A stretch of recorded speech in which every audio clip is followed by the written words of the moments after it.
Hello, and welcome to today's episode of Kayla's Brain on Drugs. The topic for today is drugs that slow the progression of multiple sclerosis, a disease characterized by the loss of communication between the brain and the body.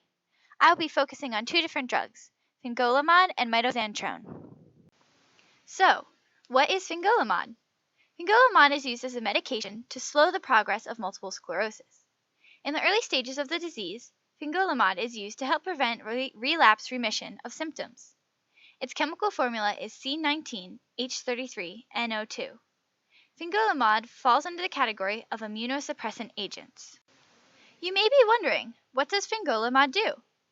This drug slows the progression of multiple sclerosis by slowing the demyelinization of the neurons in the brain.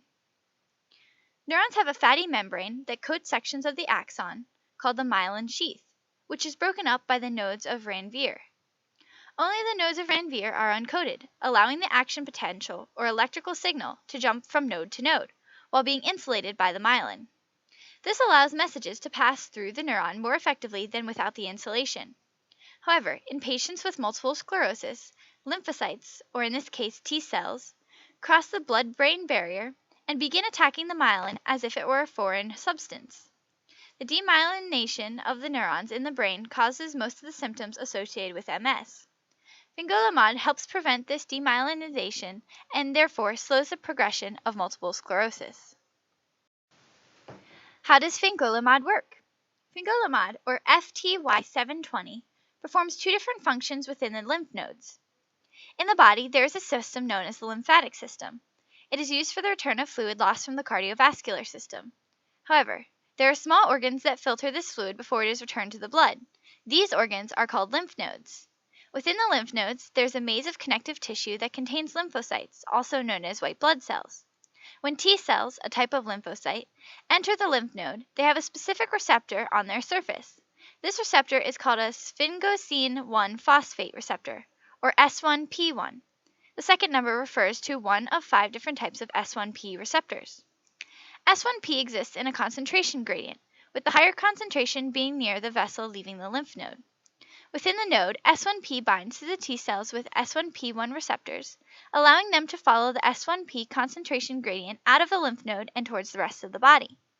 However, in the presence of fingolimod, the FTY720 binds to the S1P1 receptor.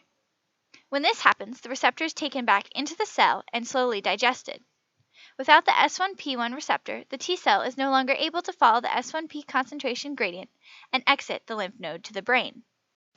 The second function within the lymph node is the fortification of the sinus lining endothelial cell barrier.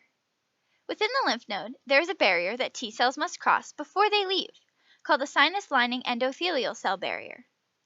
The cells that make up this barrier, endothelial cells, also have an S1P receptor. However, when FTY720 binds to it, something different happens than in T cells.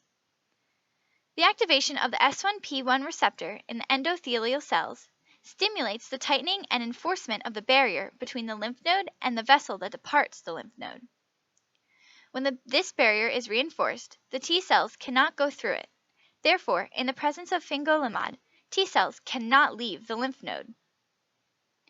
There are two main problems with fingolimod: a dangerous decrease in heart rate and an increased risk of infection.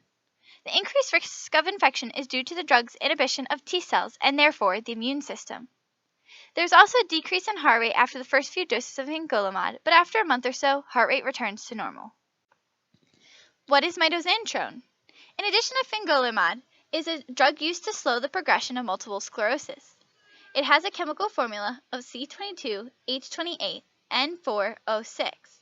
Mitoxantrone falls under the category of topoisomerase II inhibitors. What exactly does mitoxantrone do? How does it help slow the progression of MS?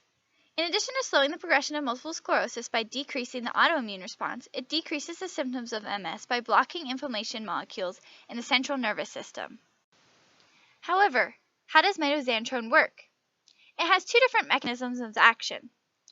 The cause of MS lies in the attack of neurons in the brain by the immune system when T cells and B cells cross the blood-brain barrier and enter the brain. When mitoxantrone encounters these immune cells in the brain, it enters the cells and intercalates their DNA. This means that the drug will enter the DNA in the cells and hydrogen bond in between the nitrogen bases. When this happens, the DNA bends and warps. Warped DNA cannot replicate. Mitoxantrone, therefore, prevents the T cells and B cells that attack the neurons in the brain from replicating and dividing. The second mechanism of mitoxantrone involves the inhibition of signal molecules called cytokines in the central nervous system.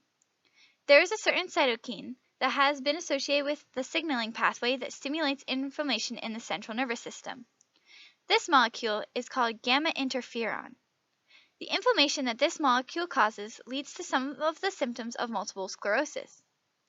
Mitoxantrone blocks the gamma interferon molecule, therefore reducing inflammation in the central nervous system. Overall, mitoxantrone slows the progression of MS by preventing the immune system from attacking neurons, by disrupting the DNA in immune cells. It also helps with the symptoms of MS by decreasing inflammation by blocking the molecule that stimulates the inflammation. As helpful as mitoxantrone is for patients with multiple sclerosis, there are also some safety concerns. The drug can stimulate some blood cancers, including leukemia. It can also cause heart disease, liver damage, infertility, and birth defects. These safety concerns lead doctors to only prescribe mitoxantrone to patients with severe and advanced multiple sclerosis. Both mitoxantrone and fingolimod are drugs that represent the current treatment for multiple sclerosis. There may be more exciting drugs and treatments coming in the future. Knowing the science behind things you do every day helps you understand what's going on around you, but knowing the science behind the drugs you take helps you understand what's going on inside you.